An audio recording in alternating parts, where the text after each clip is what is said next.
Señor y Padre Celestial, quiero poner en tus manos las peticiones que se han nombrado por la hermana de Carolina, Señor, y su familia, por cada uno que está enfermo o que tiene necesidad de ti, por Ramón también, Señor, por Begoña, por Miguel. Cuida tú de ellos, Señor. Gracias te doy por poder disfrutar de su compañía, de su hermandad en la Iglesia y de su amistad, Señor. Quiero pedir que tú los bendigas y también te quiero pedir en cuanto a la hermana de Carolina, Señor, que tú pongas en los médicos el conocimiento y la certeza, Señor, para saberla tratar con sabiduría, Señor. Gracias porque tú cuidas de nosotros y nos abres caminos, Señor, hacia ti. Bendícenos ahora, bendice la palabra, Señor, para que sea de bendición. En el nombre precioso de tu Hijo Jesucristo. Amén. Quería leeros, en primer lugar, acerca de lo que significa el Antiguo Testamento para nosotros, como Iglesia. Creo que es el sentimiento que tenemos nosotros en esta Iglesia. Dice, entre los teólogos evangélicos se ve la importancia de leer el Antiguo Testamento con el fin de extraer principios que se pueden aplicar a la Iglesia. El Nuevo Testamento presenta la revelación final del plan de Dios, pero el Antiguo Testamento también es parte de la palabra de Dios y como tal se busca aprender de él. El fin no es solo entender el pasado, conocer a Israel y compararse con él. Se busca extraer del Antiguo Testamento principios generales y doctrinas particulares que tengan valor para la Iglesia. Esta interpretación comienza desde la perspectiva de que el Antiguo Testamento es la palabra de Dios, inspirada por él. Es el relato del pueblo de Israel, pero se lee no solo para aprender de sus experiencias, sino porque Dios quiere comunicarse con su pueblo. Pero al ser parte de la revelación progresiva de Dios, el Antiguo Testamento tiene valor en sí mismo. La Iglesia se debe acercar al texto para entender lo que Dios quiere enseñar a la Iglesia para el día de hoy. La historia y las enseñanzas del Antiguo Testamento son claves porque forman la base del Nuevo Testamento. Si os acordáis, cada vez que hacen una mención a las Escrituras, por supuesto en el Nuevo Testamento se menciona que se da por sentado que es el Antiguo Testamento, esas Escrituras. Existe toda una serie de enseñanzas bíblicas que se explican mayormente o exclusivamente en el Primer Testamento. El Antiguo Testamento confronta a la Iglesia con una serie de enseñanzas difíciles que se han de interpretar a la luz de la revelación completa del Nuevo Testamento. Pero la teología de la Iglesia queda enriquecida y los creyentes son retados al tomar en serio el Antiguo Testamento. Quiero leer esto porque baja un poquito el micrófono, porque así demostramos la importancia que tiene para el pueblo, para nosotros como evangélicos, como creyentes y cristianos, el Antiguo Testamento, para no mirarlo de una manera por encima. Y hoy me toca hablar del libro de Joel. Son 4 capítulos, pero cuando yo lo estaba leyendo, la primera vez que lo leí le llamé el libro de la esperanza, porque cuando lo lees vienes desde las situaciones más difíciles, hay una plaga terrible, hay una devastación terrible, y vas subiendo y te va llenando de ánimo. Yo me acuerdo de una película que vi de niño, después ya la he visto también de mayor, que se titula Cuando ruge la marabunta. Yo cuando era un crío me daba miedo, eran hormigas. O sea, tú dices, una hormiga que es así, ¿qué puede hacer? Bueno, pues se comía todo lo que había a su paso. Eran tan inteligentes que cogían hojas para atravesar los riachuelos. Yo decía, vaya pedazo de hormigas. Pues la devastación que provocaban esa hormiga en una plantación de creo que era Brasil o algo de eso, era tremenda. Incluso se comían a la gente. Yo decía, pues tonto, es una hormiga, anda un poquito más y seguro que no te pilla la hormiga, ¿no? Entonces, yo como crío decía, esto no puede ser, ¿no? Pero esa devastación de esas hormigas la sufrió también el pueblo de Judá. Vamos al libro de Joel, Voy a quitar la chaqueta que ya entro en calor.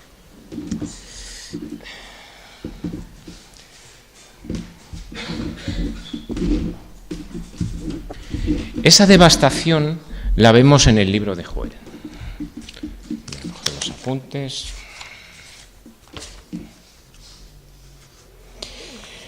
¿Qué sabemos en cuanto al libro de Joel? En primer lugar, lo que dice en el versículo 1, palabra de Jehová que vino a Joel, hijo de Petuel. No nos deja muy claro ni cuándo se escribió, ni en qué situación, ni en qué tiempo. Hay tres opciones básicas. Tres opciones. Algunos sugieren que Joel llevó a cabo su ministerio profético durante el reinado de Joás en Judá cerca del año 835 a.C. de Jesucristo. Otros piensan que es posexílico, que es posterior a la vuelta de los judíos a su tierra. Y otros piensan que fue escrito en los últimos días del reino de Judá, cuando justamente Nabucodonosor se los llevó a Babilonia cautivos, que hubo varios cautiverios. No queda claro en cuanto a cuándo fue escrito. Lo que sí queda claro es el mensaje. En primer lugar, lo que nos habla el libro de Joel dice: oíd esto, ancianos, y escuchad, todos los moradores de la tierra, ¿ha acontecido esto en vuestros días o en los días de vuestros padres? De estos contaréis a vuestros hijos, y vuestros hijos a sus hijos, y sus hijos a la otra generación. Está enmarcando que el mensaje que viene es algo, lo que va a pasar es algo extraordinario.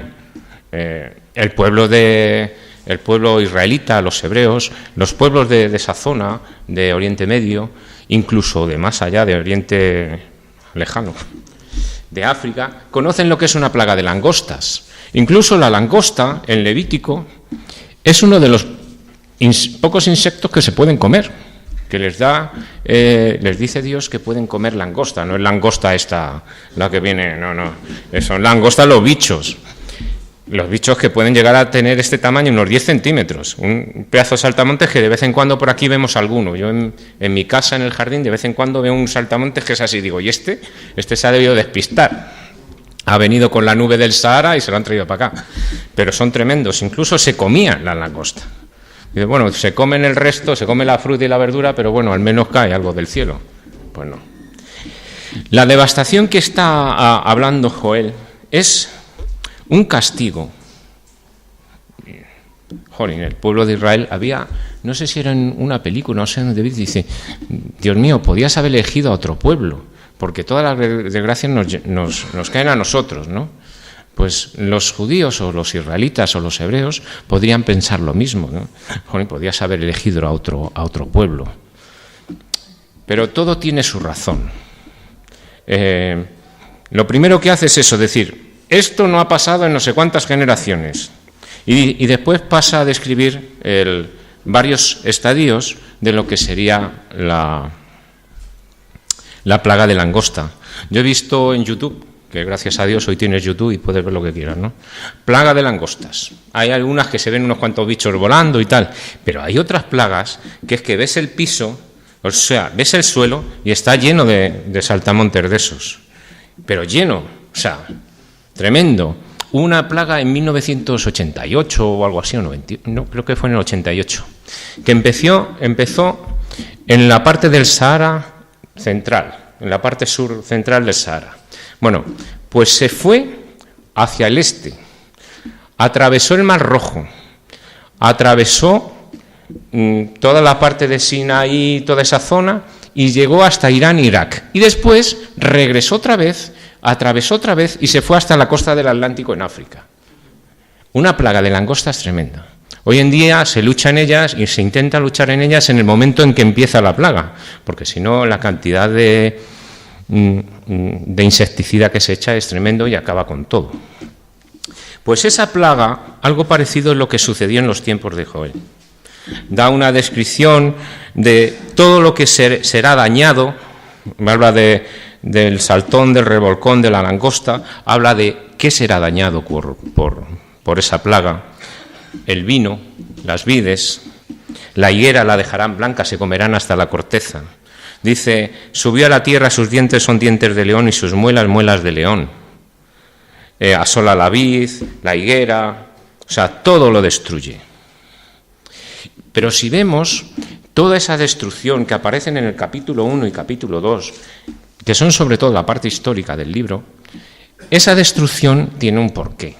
Nosotros decimos, jolín, es que a los judíos siempre les estaban lloviendo las cosas horribles de parte de Dios. ¿Tan malos eran? Dios hizo un pacto con el pueblo de Israel cuando salieron de Egipto. En Deuteronomio 28 vemos ese pacto. Si vamos en el capítulo 28 completo, pero bueno, quiero leer del 38. A partir del 30. En la primera parte de ese capítulo habla de las bendiciones por ser obedientes a Dios y después habla de las maldiciones recibidas por no ser obedientes a Dios. En el capítulo, ya en el versículo 38 dice: sacarás mucha semilla al campo y recogerás poco, porque la langosta la consumirá. Plantarás viñas y labrarás, pero no beberás vino ni cogerás uvas, porque el gusano se las comerá. Tendrás olivos en todo tu territorio, mas no ungirás con el aceite, porque tu aceituna se caerá. Hijos e hijas engendrarás y no serán para ti, porque irán en cautiverio. Toda tu arboleda y el fruto de tu tierra serán consumidos por la langosta. El extranjero que estare en medio de ti se elevará sobre ti muy alto y tú descenderás muy bajo. Vemos toda la sucesión de castigos. Entenderme, estoy hablando de castigos. Después habrá otra parte. De todas las clases de castigo que recibió en sí lo que es el pueblo de Judá en aquel tiempo. Creemos que es de Judá. Después habla ahí del día, porque cercano está el día de Jehová y vendrá como destrucción por el Todopoderoso. Y sigue hablando en el capítulo 1 y 2 que gemirán las bestias, que los pastos serán consumidos, y no solo habla de una destrucción por una plaga, sino encima de una sequía. Éramos pocos y también sequía. O sea, la destrucción de la tierra fue total.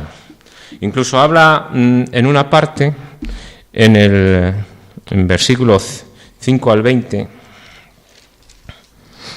de lo que fue destruido, pero también habla de que la ofrenda y la libación, las ofrendas, habla sobre todo de la harina y las libaciones del vino, desaparecieron de la casa de Dios, y los sacerdotes no tenían que ofrecer porque había desaparecido, que todo estaba vacío. Pero después ya llegamos al capítulo 2, versículo 11, y dice: y Jehová dará su orden delante de su ejército, porque muy grande es su campamento, fuerte es el que ejecuta su orden. Porque grande es el día de Jehová y muy terrible, ¿quién podrá soportarlo? Por eso pues ahora, dice Jehová, ¿qué quería Dios de ellos? Dice: convertíos a mí con todo vuestro corazón, con ayuno y lloro y lamento. Rasgad vuestro corazón y no vuestros vestidos, y convertíos a Jehová vuestro Dios, porque misericordioso es y clemente, tardo para la ira y grande en misericordia, y que se duele del castigo.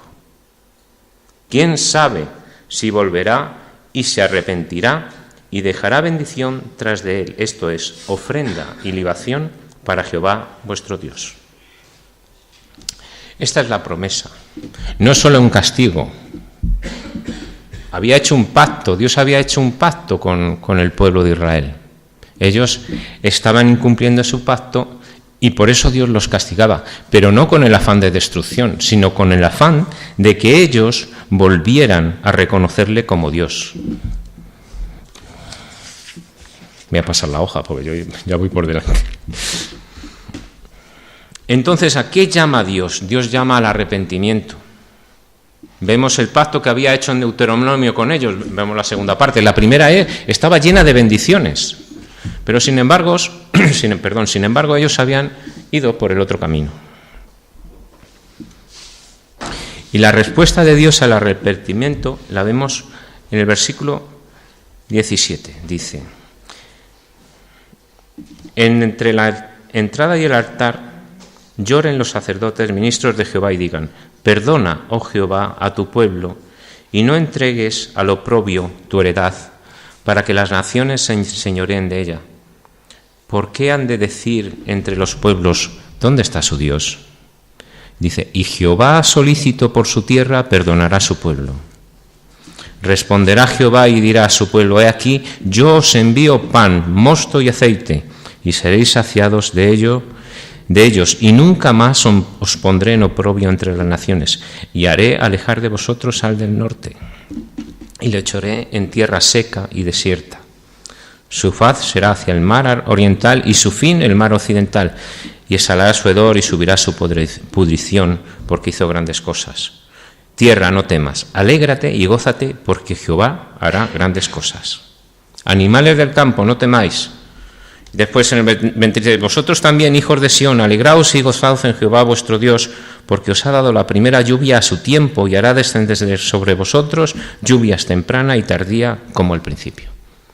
Aquí no solo restituye el alimento, restituye la adoración, los sacrificios en el templo, sino también restituye la lluvia.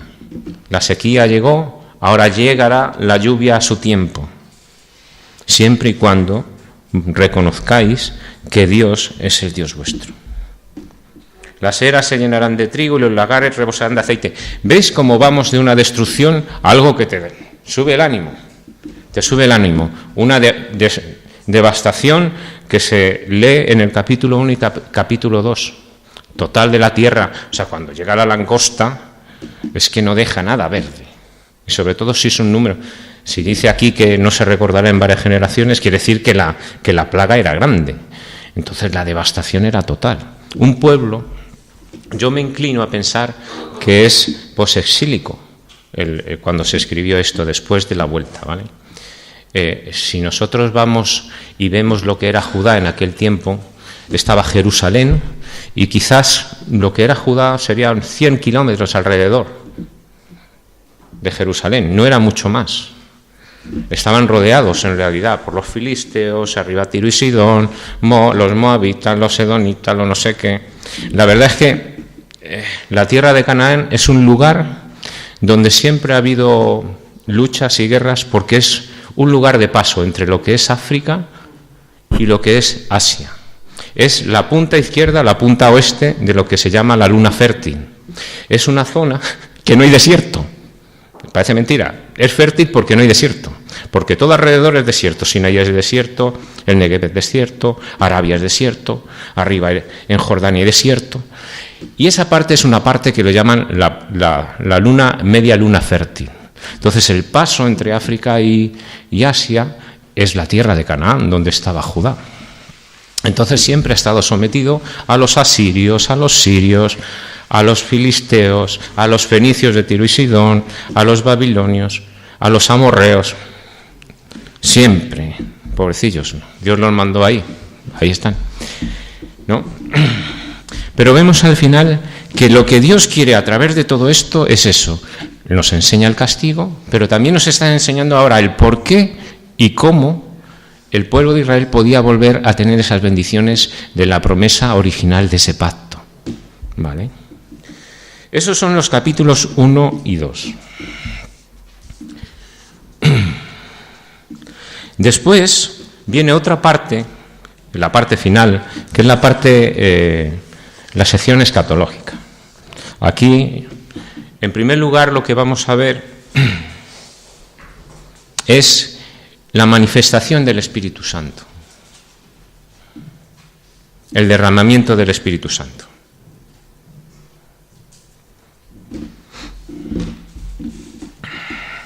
Dice: y que conoceréis que en medio de Israel estoy yo, en versículo 27 del capítulo 2, ¿vale? Y conoceréis que en medio de Israel estoy yo, y que yo soy Jehová vuestro Dios, y no hay otro, y mi pueblo nunca jamás será avergonzado. Y después de esto, derramaré mi espíritu sobre toda carne, y profetizarán profetizarán vuestras hijas, vuestros hijos y vuestras hijas, vuestros ancianos soñarán sueños, y vuestros jóvenes verán visiones. Y también sobre los siervos y sobre las siervas derramaré mi espíritu en aquellos días. Hay una promesa de derramamiento del Espíritu Santo que todos, o casi todos, recordamos como sucedió en el día de Pentecostés en el libro de Hechos. Dice, y daré prodigios en el cielo y en la tierra, sangre y fuego y columnas de humo. Y el sol se convertirá en tinieblas y la luna en sangre antes que venga el día grande y espantoso de Jehová. Siempre hay el día de Jehová. Hay veces que es espantoso, hay veces que tiene fuego o humo, que es el sol se oscurece, que la luna se oscurece y las estrellas. No es un único día, son varios. Él dice que hay un día en que Jehová actuará. Pero dice en el versículo 32, y todo aquel que invocare el nombre de Jehová será salvo, porque en el monte de Sión y en Jerusalén habrá salvación, como ha dicho Jehová, y entre él remanente al cual él habrá llamado. O sea, la salvación nos la promete, que es un lugar, Sión y Jerusalén, y entre el remanente al cual él habrá llamado. Ahora viene el capítulo 3 y habla del juicio de Jehová sobre las naciones. Habla del valle de Josafat, habla del valle de la decisión. Sobre todo aquí lo que yo veo particularmente, sobre todo es un juicio a aquellas naciones que han estado humillando a su pueblo.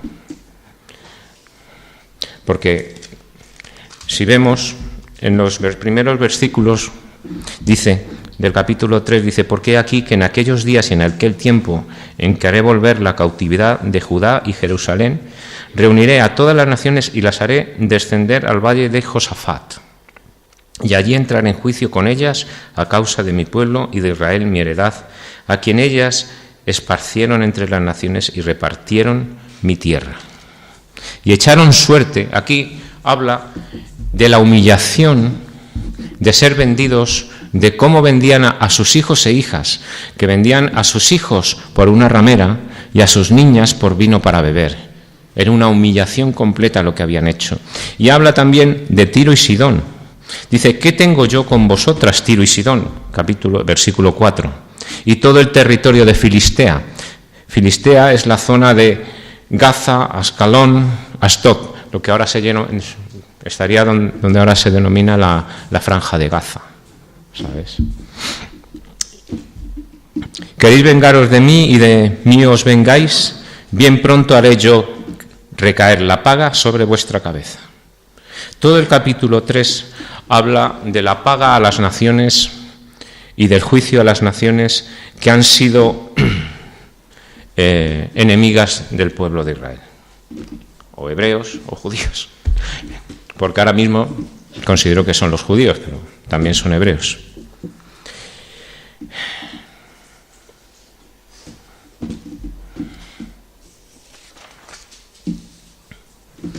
Y en el versículo 16 y 17, yo os animo para que leáis el libro. No quiero leerlo aquí entero, que sería interesante hacerlo, pero no quiero hacerlo.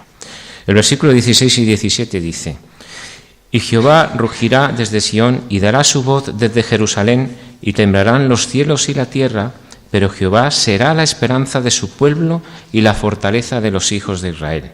Y conoceréis que yo soy Jehová vuestro Dios, que habito en Sión mi santo monte, y Jerusalén será santa y extraños no pasarán más por ella. Y habla de Egipto también. Pero Judá, versículo 20 dice, pero Judá será habitada para siempre y Jerusalén por generación y generación. Y limpiaré la sangre de los que no había limpiado y Jehová morará en Sión. Sobre todo yo lo que quiero transmitir, la idea que quiere transmitir Joel es la idea del castigo por la desobediencia, por dejar el camino de Dios y los beneficios que trae el volver a su redil. Teniendo en cuenta que este pacto lo hizo Dios con Israel y que se ve reflejado en Deuteronomio capítulo 28. Os animo, si queréis, a leer Joel y el Deuteronomio 28, que vienen primero vienen las bendiciones y después vienen las maldiciones. Pero a nosotros como Iglesia hoy en día, ¿qué nos puede decir esto? Bueno, en primer lugar, quiero que quede una cosa clara. El pueblo de Israel tenía un pacto que hizo con Dios. Nosotros no tenemos ese pacto, tenemos otro pacto. ¿Cuál es el pacto que tenemos nosotros y con qué fue firmado? Cada vez que celebramos la Santa Cena, leemos 1 Corintios, capítulo 12, creo que es, 11. ¿Con qué sellamos ese pacto y recordamos ese pacto? Con la sangre de Jesucristo, con el símbolo del vino. El pan y el vino, la harina, la ofrenda y la libación. Nosotros tenemos otro pacto, pero nuestro pacto también implica algo. Si vamos a Apocalipsis 3:19, cuando Dios habla a la iglesia de la Odisea, dice: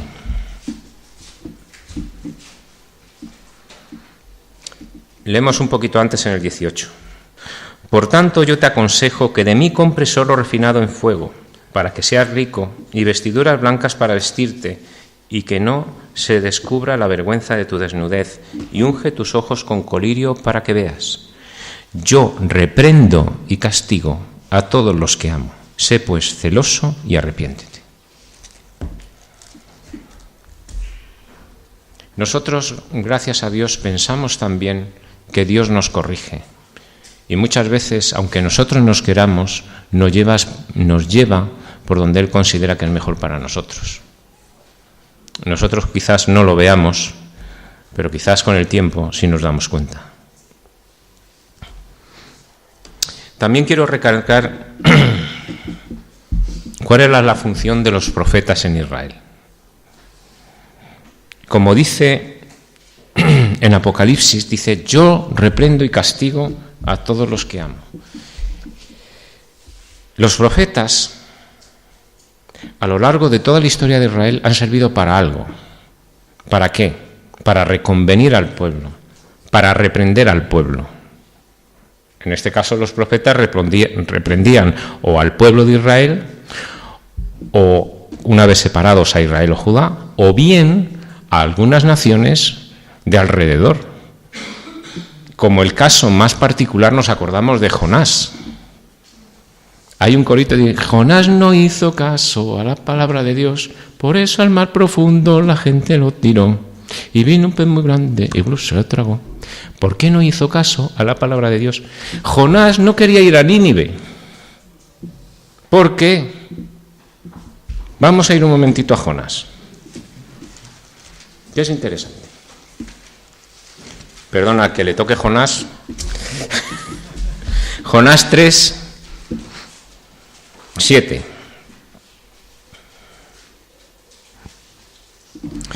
Jonás huye, quiere irse al otro extremo del mundo conocido por el gran mar, a Tarsis, a España, pero hay una gran tempestad, echan suerte sobre él. Culpable eres tú. ¿Qué has hecho con Dios? Al agua con él. Le coge el pez, se lo traga y lo devuelve. Y va a Nínive y predica el arrepentimiento y el juicio de Dios. ¿Y qué hizo el rey de Nínive? Nínive era la capital de Asiria. Asiria fue la que conquistó el reino del norte, la que cogió a la gente y se la llevó. Y trajo otra gente, otros 5 pueblos diferentes que trajeron sus dioses diferentes a esa zona. Y Jonás va a predicar a Nínive. ¿Y qué hizo el rey de Nínive? E hizo proclamar y anunciar en Nínive, por mandato del rey y de sus grandes, diciendo: hombres y animales, bueyes y ovejas, no gusten cosa alguna, no se les dé alimento, ni beban agua, sino cúbranse de cilicio, hombres y animales, y clamen a Dios fuertemente, y conviértase cada uno de su mal camino, de la rapiña que hay en sus manos. ¿Quién sabe si se volverá y se arrepentirá Dios y se apartará del ardor de su ira y no pereceremos. ¿Y qué pasó con Jonás? Se apesadumbró en extremo y se enojó. Y oró a Jehová y dijo: ahora, oh Jehová, ¿no es esto lo que yo decía estando aún en mi tierra? Por esto me apresuré a huir a Tarsis, porque sabía yo que tú eres Dios clemente y piadoso. Dios mío, ¿qué echarle a alguien en cara que es un Dios clemente y piadoso? Pues Jonás se lo echó en cara. Tardo en enojarte y de grande misericordia, y que te arrepientes del mal. ¿Qué Dios tenemos? Tenemos el de Jonás. Y tenemos un nuevo pacto como iglesia, como cuerpo de Cristo. Eso es lo que aprendemos del libro de Joel. Que Dios muchas veces nos corregirá, pero con amor. Y que tenemos un nuevo pacto y estamos en la época de la gracia. Gracias a Dios, porque si no, no nos salvaríamos ninguno. Cuando nosotros predicamos el Evangelio y decimos: la salvación es por gracia, no hace falta dar nada. Solamente tienes que reconocer que realmente Dios es Dios y que Jesús murió en la cruz por tus pecados y aceptarlo en tu corazón. La gente necesita decir que se ha ganado el cielo. Lo vemos en muchas religiones, que si no haces algo, no parece que te has ganado el cielo. Y cuando le cuentas eso, te miran.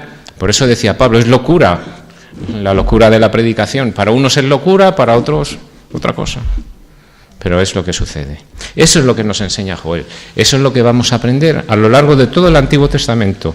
Que Dios ha cuidado de su pueblo, que le ha guiado, que ha intentado corregirle cuando se han desviado de su camino. Eso es lo que básicamente aprenderemos. Que Dios bendiga su palabra. Vamos a orar un momentito.